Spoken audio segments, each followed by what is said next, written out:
I only asked for an 8% raise at 48. My CEO laughed in my face and said, "Maybe it's time for early retirement." So I did exactly what she suggested. One phone call later, her biggest rival made me an offer that tripled my salary.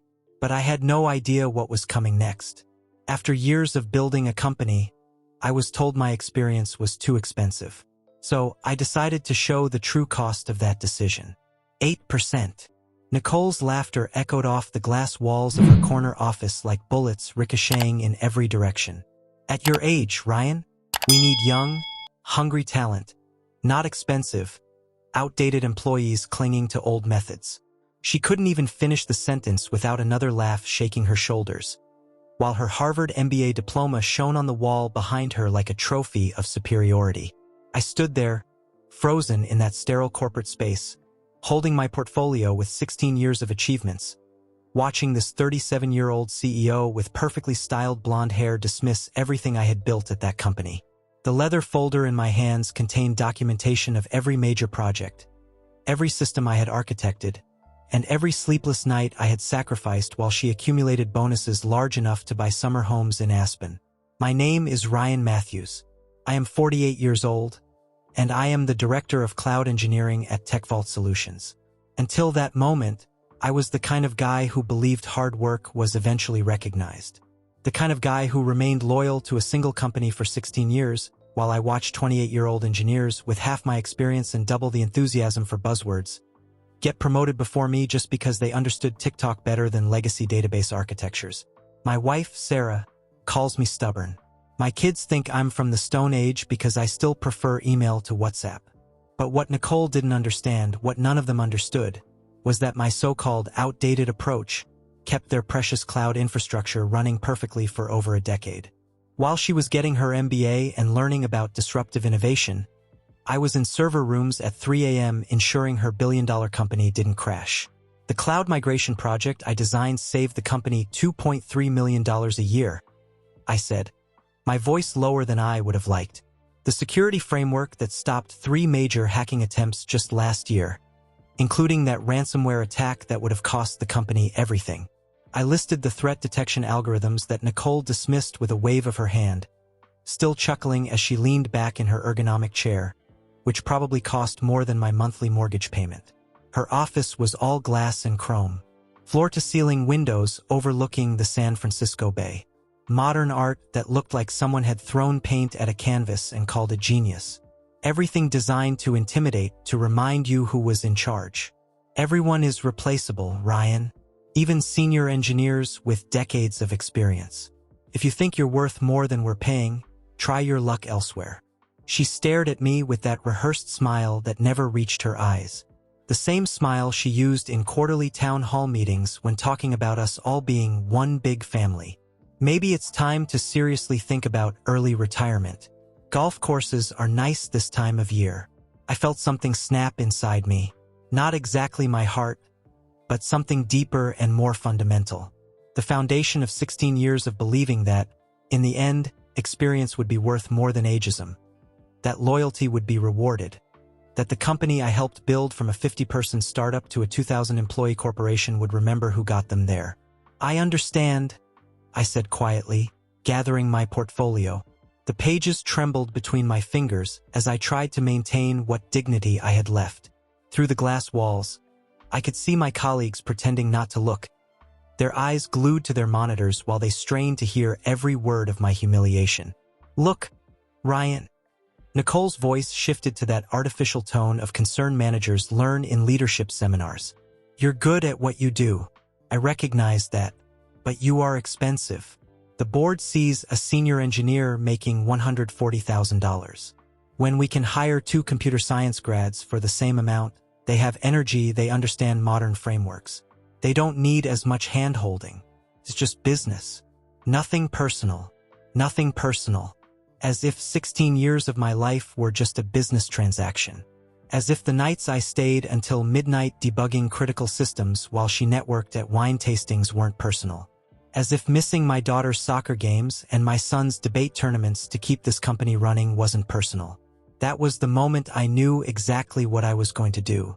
The realization hit me like ice water, washing away 16 years of corporate conditioning and the need to please. If I was just a replaceable part in her business machine, maybe it was time to see how that machine functioned without me. I walked back through the open-plan office to my space. That's right, space, not even an office. After 16 years and a director title, I still sat in what was basically a glorified cubicle because open office culture promotes collaboration and innovation. My desk was squeezed between two recent grads who called me sir and asked me to explain basic concepts, like why we couldn't simply rewrite the entire legacy system over a weekend. The morning sun streamed through the floor-to-ceiling windows, casting long shadows over rows of standing desks where 25-year-olds in hoodies typed frantically on MacBooks, building tomorrow's technology on the foundation of systems I had architected before they even learned to drive. The irony was not lost on me. My computer screen displayed the usual stream of notifications. Slack messages from junior developers asking me to review their code. Emails from other departments begging me to fix problems they had created themselves. A calendar reminder for the weekly architecture meeting, where I would explain once again why certain approaches wouldn't work at a corporate scale. Next to my keyboard was a photo of my family taken last Christmas. Sarah, looking tired but smiling after her second round of chemotherapy. Emma, my 20-year-old daughter, home on winter break from State University, where tuition had just increased by 12% for the third year in a row. Jake, my 18-year-old son, already stressed about college applications and the crushing debt that awaited him. Health insurance plans consumed 30% of my take-home pay. Sarah's cancer treatments cost us $7,000 out of pocket last year, money we borrowed against the house. Emma's education was draining our savings faster than I could replenish them. Jake was eyeing engineering schools that cost $65,000 a year, and there I was, being laughed at for asking for an 8% raise after 16 years of service. Meanwhile, Nicole had just bought her third vacation home, according to the internal company newsletter, a chalet in Squaw Valley, in addition to the beach house in Malibu and her primary residence in Pacific Heights. The same newsletter featured a photo of her receiving an innovation award for the security framework I had designed. I opened my desk drawer and pulled out a small leather notebook I had kept for years. The cover was worn from handling, filled with ideas I jotted down during lunches, weekend thoughts, solutions that popped up during my commute. Inside were my personal projects, meticulously documented with dates, development notes, and implementation details. This wasn't company property. It was my intellectual space. The notebook contained algorithms I had written on my personal computer, security protocols I perfected in my makeshift garage lab on weekends, machine learning models I trained using my own hardware, code that TechVault implemented without formal acquisition because I had been too trusting, too eager to be seen as a team player, too naive to understand that corporate loyalty is a one-way street. I flipped through the pages, each note a reminder of nights and weekends spent building the future while my family slept. Page after page of innovations that had become the backbone of TechVault's competitive advantage. The irony was bitter. Nicole saw me as outdated, but all the core systems keeping the company ahead of competitors had been born in that notebook. I stopped at my notes from April 2021. A series of machine learning algorithms for advanced threat detection that I developed during the pandemic lockdown. At the top of the page, handwritten, was Personal Project, Predictive Security Framework Using Neural Networks, developed on Home System, April 15, 21. Below were detailed logs of Git commits from my personal GitHub account, date, time, and documentation. What Nicole never knew, and what TechVault's legal department was too careless to investigate, was that I had never assigned the rights to these personal innovations. The standard employment contract I signed 16 years ago covered work done during office hours using company resources, but my most valuable creations lived in a legal gray area. Personal projects developed on my own equipment and in my own free time. I picked up my phone and opened my personal GitHub account, scrolling through the repositories I had created over the years. Hundreds of commits, thousands of lines of code, all time-stamped. The threat detection system that saved millions for TechVault had originally been developed as a weekend project to secure my home network. the cloud optimization framework that won Nicole that innovation award? I had built the core algorithms while experimenting to reduce my own server costs. Every major breakthrough that TechVault claimed as intellectual property had started as my personal curiosity, my private experiments, my unpaid passion for solving complex problems. I shared these innovations with the company out of loyalty, never thinking to protect my own interests, never imagining the company I helped build would one day laugh at my request for fair compensation. My computer beeped with another HR email about the quarterly company newsletter. The headline made my stomach turn. TechVault's revolutionary security platform wins industry recognition. There was Nicole's photo again, accepting another award for work that kept me awake for months. The article quoted her talking about fostering innovation and building revolutionary technologies, without mentioning a single member of the engineering team. I thought of my father, who worked 35 years in the same factory before his job was shipped overseas. Loyalty matters, he always said. Take care of the company, and the company will take care of you. He believed that until the day they handed him a layoff notice and a pension that evaporated when the company declared bankruptcy. My mother echoed the same sentiment, working as a secretary for 40 years at a law firm that replaced her with a computer system when she turned 60. They gave her a cake and a gold watch, and on the same day, escorted her out. Companies don't care about loyalty anymore, she told me later. They care about quarterly profits. I should have listened to both of them. Instead, I spent 16 years building someone else's empire, believing hard work and dedication would eventually be rewarded.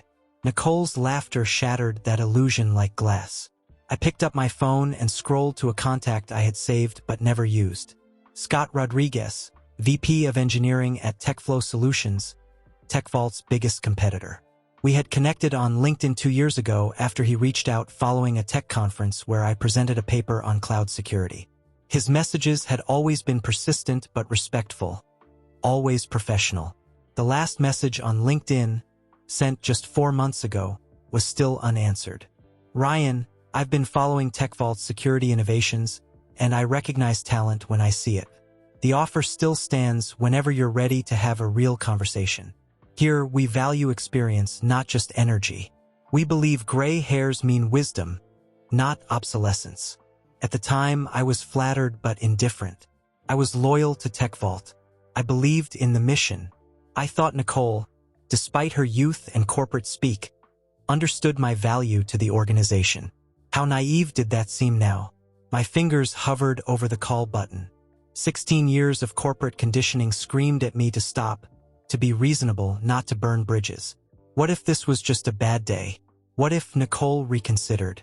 What if I could find a way to work within the system instead of abandoning it? Then I remembered her words. Maybe it's time to seriously think about early retirement. The dismissive wave. The way she spoke of me as if I were a piece of outdated equipment needing recycling. The complete lack of respect for everything I had built for that company. I thought of Sarah fighting cancer while worrying about medical bills.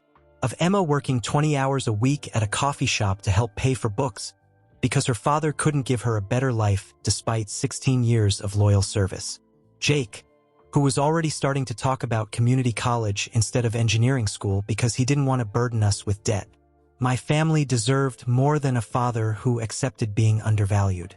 They deserved someone who fought for his worth, who refused to be discarded like obsolete hardware. Nicole had made it clear that loyalty meant nothing to her.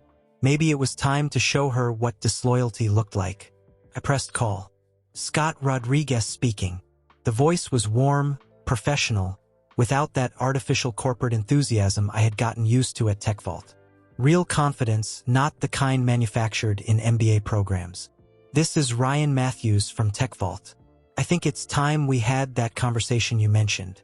There was a pause, followed by genuine excitement in his voice. Ryan, I was starting to think you'd never call. I've been following your work for years. Are you finally ready to explore opportunities where experience is valued? I looked around the open plan office at the sea of young faces hunched over screens, at the glass-walled offices where managers younger than my children made decisions about systems they didn't understand, toward the corner room where Nicole was likely already planning how to replace her expensive and outdated employee with young, hungry talent. "I'm ready," I said. "When can we meet? How about dinner tonight? I know a place in Palo Alto where we can talk without interruptions.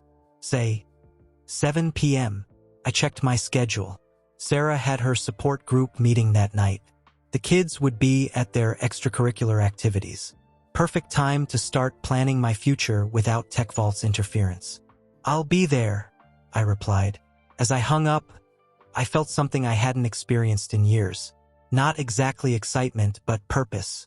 The feeling that I was finally taking control instead of letting others define my value. Nicole thought I was replaceable. We were about to find out just how wrong she was. For hours later, I was sitting across from Scott Rodriguez at Alexander's in Palo Alto, a place that required reservations weeks in advance. He made one call and got a corner table with privacy. That told me everything I needed to know about TechFlow's influence in Silicon Valley. Scott was in his early 50s, gray at the temples, sharp eyes, wearing a casual blazer over jeans. No corporate uniform, no power tie. He looked like someone who had built systems with his own hands before learning to manage budgets. When he shook my hand, the grip was firm but not aggressive.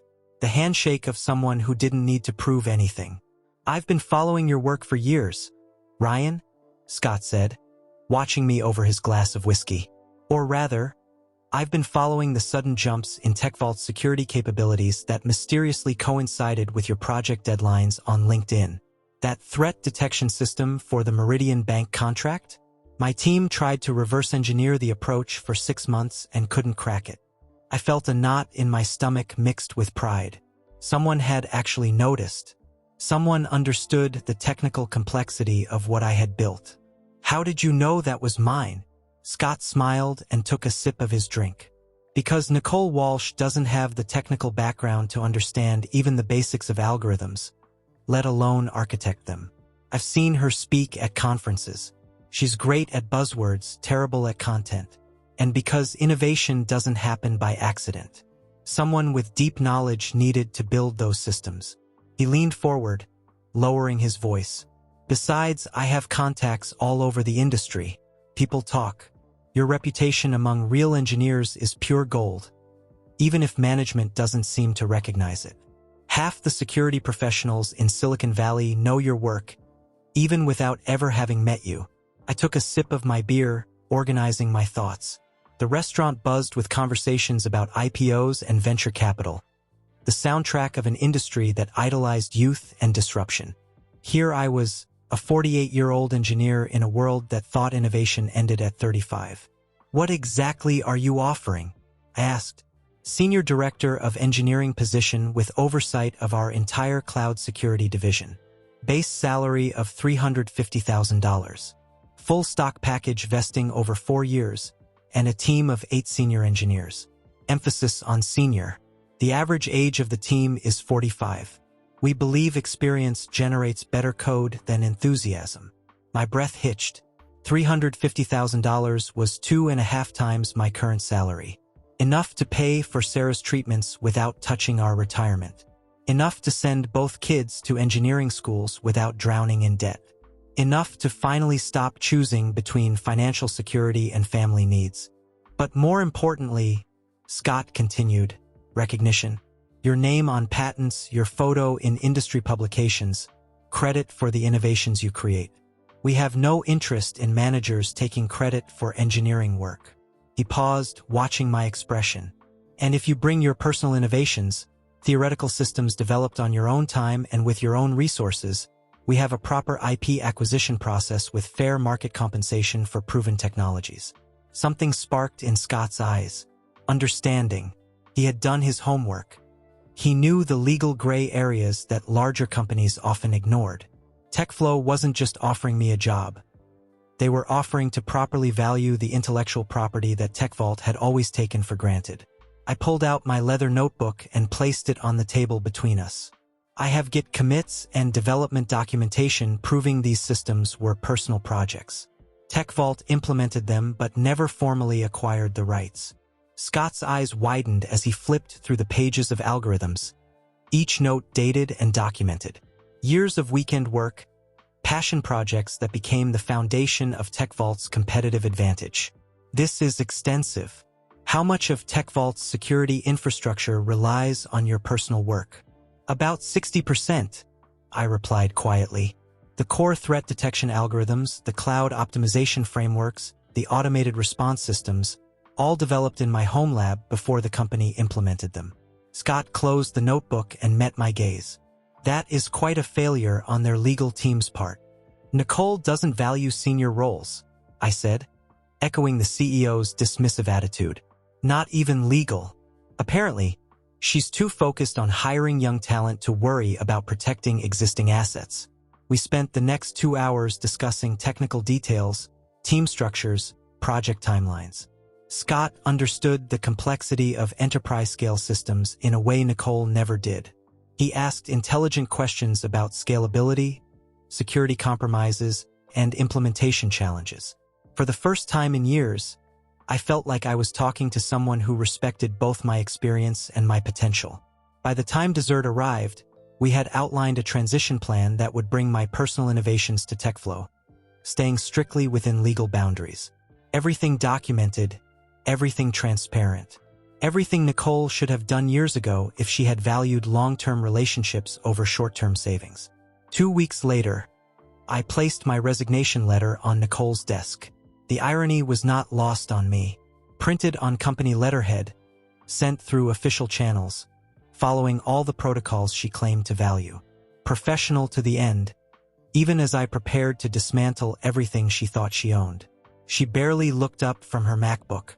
Her attention was divided between emails and a video conference she had muted. Multitasking that, in her generation, passed for leadership. 2 weeks' notice. She read the letter quickly. Where are you going?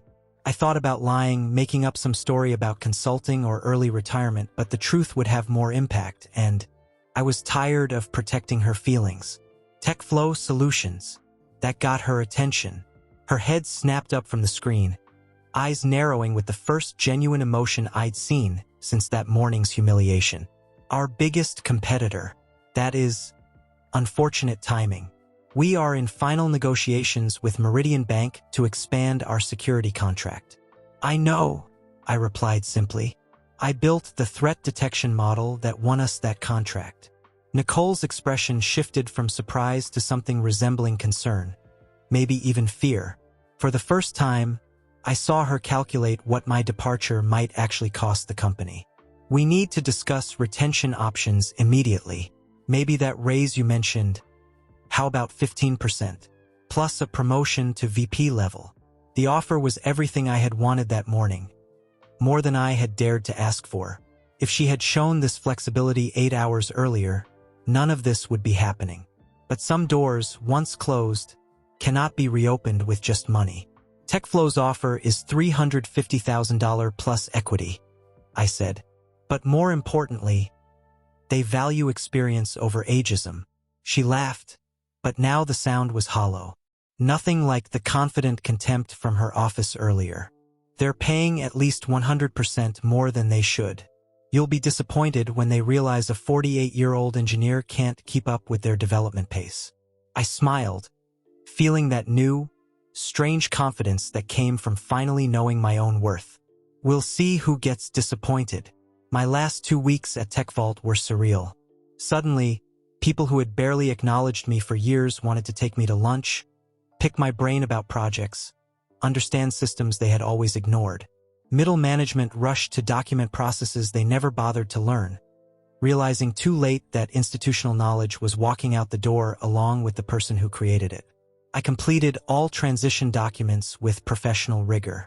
I trained my replacement, a 26-year-old named Josh who looked simultaneously eager and terrified, and I backed up all documentation of my personal projects.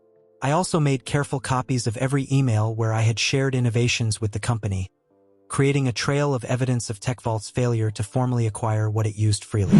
I walked out of TechVault's glass headquarters for the last time at 5:30 p.m. on a Friday in March. On Monday morning, I was already sitting in my new corner office at TechFlow, explaining to my team of 8 senior engineers how we were going to revolutionize cloud security. Real engineers with real experience. The oldest was 52, the youngest 38. People who understood that wisdom and energy are not mutually exclusive. 6 weeks later, the first implementation of my security framework went into production at TechFlow. The same algorithms Nicole had dismissed as outdated legacy thinking were now detecting threats 72 hours before they materialized. Processing speed increased by 35%. False positives dropped by 60%. Our sales team had data proving we outperformed TechVault's best metrics by a wide margin. The machine learning models I trained in my garage were predicting attack patterns with 94% accuracy. The threat detection system that had saved millions for TechVault was now saving even more for TechFlow clients, with my name duly credited on every patent application. For the first time in 16 years, my innovations belonged to me, legally and professionally. The morning Meridian Bank announced it was terminating its contract with TechVault. My phone started ringing. The first call was from a trade publication wanting to interview the architect behind TechFlow's security breakthrough. The second came from a venture capital firm interested in licensing our threat detection technology. The third was from Nicole. I let it go to voicemail. She called 6 more times over 2 days before leaving a message I saved for posterity. "Ryan, this is Nicole. We need to discuss consulting opportunities immediately. TechVault is prepared to offer a substantial compensation package for your expertise. Please call me back ASAP. We made a mistake." The admission sounded empty. Too little, too late. Motivated by panic, not recognition. I didn't return the call. For days later, Nicole was waiting for me next to my car in the TechFlow parking lot. She looked different. Tired, haggard, stripped of the polished confidence from that morning. She laughed at my request. The power dynamic had shifted completely, and we both knew it. "This is inappropriate," I said, keeping my distance while searching for my car keys. "You put 180 jobs at risk," she snapped, her voice urgent and desperate. "TechVault is facing an existential crisis because of the IP you took." "I didn't take anything that belonged to TechVault," I replied calmly. "I took my personal intellectual property that TechVault used without proper acquisition. Your legal department never did its due diligence, and you never valued experienced personnel enough to worry about the details." Nicole took a step forward, desperation evident in her red-rimmed eyes. She had probably been working 18-hour days trying to contain the damage. "Name your price. Whatever TechFlow is paying, we'll double it, triple it. We'll make you CEO, give you equity, whatever you want." I thought of the 16 years sitting in that cubicle while she received bonuses for my work. The morning she discarded me as obsolete hardware. The medical bills for my family and my children's educational dreams that her refusal of 8% had put at risk. "You told me once that everyone is replaceable," I said quietly. "Even senior engineers. I'm just following your business philosophy." In the following quarter, TechVault stock fell 47%. They laid off 180 employees in 2 waves, targeting the higher-salaried senior staff first. The trade press described the case as a catastrophic loss of institutional knowledge and a mysterious deterioration of their award-winning security systems. Industry analysts wrote case studies on the dangers of undervaluing experienced talent in competitive markets. Nicole resigned under board pressure after the stock hit a 3-year low. Her replacement was a 55-year-old IBM executive who immediately started trying to hire senior engineers from competitors. Too late. The damage to TechVault's reputation in the engineering community was irreversible. Then came the inevitable lawsuit. TechVault sued me for theft of intellectual property, corporate espionage, and breach of fiduciary duty. Their case collapsed spectacularly when my documentation proved conclusively that I had developed the core algorithms as personal projects. The judge not only dismissed all charges, but also awarded me reimbursement for legal costs, noting that TechVault had failed to secure proper ownership of the innovations it deployed. Still, the victory was more complex than I expected. 3 months after the lawsuit ended, Amanda Wilson, TechVault's former head of customer service, visited my office. She had worked at the company for 12 years before the layoffs. She was someone I used to have coffee with and complain about management decisions. 180 people lost their jobs, Ryan, she said. sitting across from me. People with families, mortgages, kids in college. Was your revenge worth destroying their livelihoods? The question hurt more than any lawsuit. I had focused so much on Nicole's arrogance that I underestimated the collateral damage. You're right to be angry, I replied. That's why TechFlow has hired 73 former TechVault employees in the last 4 months, including your entire customer service team who wanted to join us. Amanda's expression softened slightly. And the others? She asked. The ones who can't move, the ones who are too specialized, the ones close to retirement? That conversation led to the creation of Experience Matters, a formal initiative at TechFlow aimed at displaced senior professionals across the industry. We partnered with 3 res-killing organizations to offer skills updates to engineers over 45. We created consulting opportunities for professionals nearing retirement who wanted flexible arrangements. We became the first major tech company to explicitly reject ageism in hiring. The program became a benchmark in Silicon Valley. Other companies began questioning their youth-obsessed hiring practices. Within a year, applications for our open positions increased by 400%, with experienced professionals specifically seeking companies that valued their expertise over energy levels. A month after leaving TechVault, I received a Lifetime Contribution Award for my work in cloud security architecture. Standing at that podium, looking out at an audience full of gray-haired engineers and young developers working together, I thought about Nicole's comment regarding early retirement. She was wrong about everything. We weren't expensive, outdated employees clinging to obsolete approaches. We were battle-tested professionals who understood the difference between moving fast and building systems that actually work in the long run. When you combine decades of practical experience with the motivation to prove skeptics wrong, you create something practically unstoppable. A year later, I still think about that morning in Nicole's office. Not with anger anymore, but with something close to gratitude. Her laughter taught me the most valuable lesson of my career. Your loyalty is worthless if you don't value yourself first. The gray hairs she saw as a liability ended up becoming my competitive advantage. Last month, TechVault was back in the headlines, declaring bankruptcy and selling its assets to a private equity fund. The company I helped build from 50 to 2,000 employees was gone, dismantled by leadership that confused energy with competence, disruption with innovation. If you are reading this and are over 45, dealing with managers who think your experience is expensive rather than valuable, remember one thing. Your knowledge isn't just worth defending, it's worth fighting for. Document your work, understand your legal rights, and never let anyone convince you that your best years are behind you. Because sometimes the most powerful thing we can do is simply refuse to become invisible. Age is not a weakness in tech. It is wisdom waiting to be unleashed. And when experience finally gets indignant enough to demand respect, industries change. The algorithms are still running. My name is on the patents. And somewhere in Silicon Valley, a CEO is learning not to laugh at senior engineers who ask for what they deserve. Dude Reddit comment.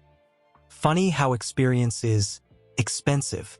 Until the day the system crashes, the lawsuit arrives, and no one remembers where the documentation is. Then, suddenly, gray hairs become a survival manual. The company that laughed at age ended up bankrupt. The one who was discarded became the benchmark. Moral of the story: youth without direction is just noise. Experience with a limit is strategy. In the end, it wasn't revenge. It was basic accounting. Those who ignore value pay interest.